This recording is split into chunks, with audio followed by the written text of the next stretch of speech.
अमरीकी सदर Joe Biden ने कोरोना वायरस की नई किस्म ओमिक्रॉन का मुकाबला करने के लिए अपनी हिकमत अमली का ऐलान कर दिया है।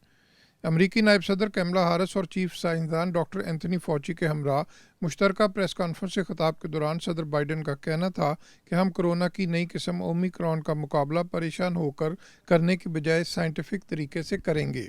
Sooner or later, we're going to see cases of this new variant here in the United States. We'll have to face this new threat just as we faced those that come before it. Today, there are three messages about the new variant that I want the American people to hear. First, this variant is a cause for concern, not a cause for panic.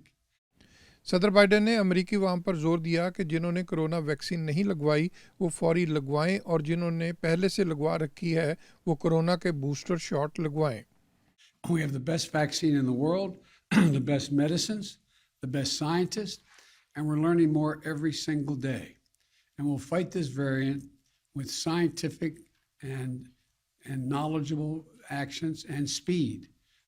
सदर Biden का कहना था कि हम lockdown और shutdown की policy अपनाने की बजाय ज़्यादा से ज़्यादा अमरीकी अवाम को कोरोना वैक्सीन और बूस्टर लगवाने और हर मुमकिन एहतियात की हिकमत अमली पर अमल करने के लिए कहेंगे।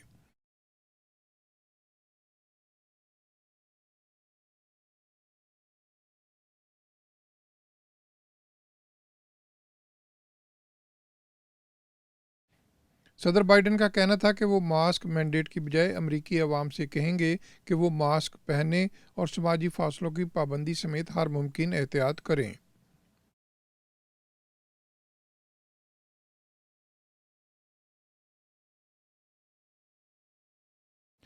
अमरीकी सदर का मजीद कहना था कि कोरोना वायरस से बचने के लिए ये लाजम है कि दुनिया भर में कोरोना वैक्सीन हर एक को दस्तयाब हो।